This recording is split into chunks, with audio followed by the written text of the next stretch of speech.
Olá, eu sou a Karime Shukri-Delai e hoje nós estamos no Guia Cast, que é o podcast da Guia Saúde, com a presença da doutora Amanda Mangolin, que é endocrinologista, uma especialidade que atende diversos distúrbios hormonais que podem acontecer no organismo.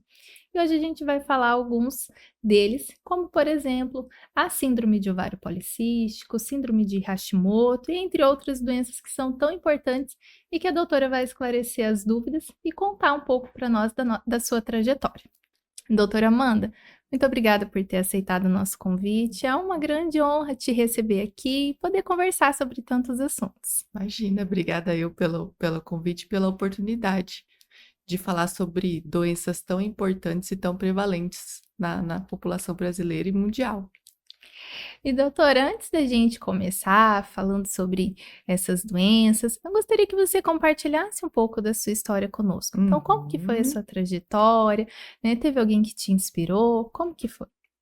Bom, desde criança eu quis ser médica e endocrinologista também desde a adolescência, desde antes de entrar na faculdade. Acredito que um grande diferencial para mim foi que aos 9 anos eu desenvolvi um quadro de diabetes tipo 1. Então, eu tenho desde aí os 9 anos eh, esse contato com endocrinologistas, né. Bom, eu fiz faculdade de medicina na UEM, aqui em Maringá mesmo. Durante a faculdade eu tive aí a certa, dúvida, né, se eu seria endocrinologista, pensei em fazer psiquiatria, pensei em fazer anestésio, mas desde o meu primeiro ambulatório ali no 5º ano de endocrinologia eu falei: "Não, é isso mesmo que eu quero". Então, fiz a faculdade aqui em Maringá, fiz a residência de clínica aqui também, e a residência de endócrino eu fiz na Unesp em Botucatu, e voltei para cá. Então, estou com o meu consultório aí desde 2018, atendendo por aqui. Que legal, doutora. E é bom, né, a gente conhecer um pouco dessa história. Hoje, muito mais do que só ser atendido, o paciente ele quer conhecer um pouco do médico, até porque acredito eu, que a gente vai esclarecer isso durante aqui o Aham, bate-papo, mas que é um acompanhamento contínuo, né, doutora? contínuo.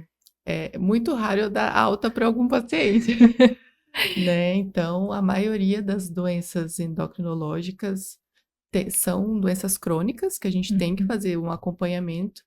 E mesmo pacientes que não têm alguma doença estabelecida, mas que querem cuidar da sua saúde, também tem que fazer um acompanhamento aí contínuo para a gente ir ajustando, né, a alimentação, exames, enfim, no dia a dia. Excelente, doutora. Bom, e falando um pouco dessas doenças, para começar. A obesidade. Hoje ela é um tema frequente. E por que ela é considerada uma doença crônica e não apenas um problema estético, como muitas vezes a gente ouve falar? Bom, a obesidade, hoje em dia, há alguns anos já, é uma pandemia, né, a gente cada vez mais pacientes obesos, isso muito, enquadrado na nosso estilo de vida, né, e ela é resultado de muitas alterações metabólicas, hormonais, neuro e fisiológicas.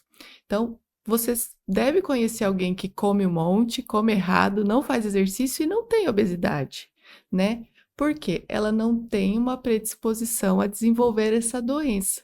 Então, além da gente ter esses fatores, metabólicos e neurológicos e fisiológicos, a gente também tem um grau de cronicidade. Então, um paciente que é obeso, ele sempre vai ter que cuidar desse peso, porque a chance dele reganhar o peso é muito grande. Então, essa cronicidade mostra pra gente que tem alguma doença relacionada a isso. O fato da obesidade predispor a várias doenças também, e doenças graves, então a gente sabe que a obesidade predispõe a mais de 200 tipos de doença. Então, diabetes, hipertensão, vários tipos de câncer, apneia do sono, gordura no fígado, tudo isso a obesidade, vai, aumentar a chance da gente desenvolver infarto, AVC. Então, todos esses fatores, além do reconhecimento, né, de várias sociedades médicas, levam a gente hoje a dizer que a obesidade é uma doença e, além disso, é uma doença crônica como diabetes e hipertensão, que precisam de um cuidado contínuo. Nossa, e você falando sobre isso, a gente consegue pensar, né, imaginar o quanto isso afeta a vida das pessoas. Porque além de ter que conviver com essa situação, ainda muitas vezes recebe julgamento de quem tá de fora. Então, às vezes é só um descuido, é um desleixo, e não é, né, Não doutora? é, não é. Eu costumo falar que ninguém gosta de ser obeso. Se a pessoa pudesse escolher, ela não escolheria aquilo, né? Uhum. Então, é sim uma dificuldade do corpo em queimar calorias. Claro que a gente tem a contribuição de vários outros fatores, mas é uma pessoa que duas pessoas que pesam 70 quilos, por exemplo, tem uma que nunca pesou mais que isso, e uma que já pesou, por exemplo, 80 ou 90. Essa pessoa que já pesou mais do que 70 quilos, ela vai precisar fazer esforços muito maiores para manter os 70 quilos do que aquela pessoa que nunca pesou mais. Então, é um esforço contínuo, é um cuidado contínuo. Excelente. E quais são, doutora, os fatores que contribuem para o ganho de peso e a dificuldade nesse emagrecimento? Bom, o principal fator é o fator genético, né? Então, você ter pais obesos, você ter uma mãe que na gestação era obesa ou que desenvolveu diabetes gestacional, aumenta muito o risco da pessoa ter obesidade.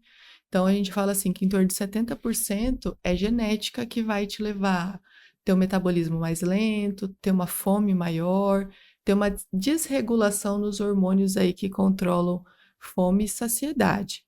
Além disso, estilo de vida, com certeza, o sedentarismo é algo que vai dificultar a gente a ter um controle da obesidade.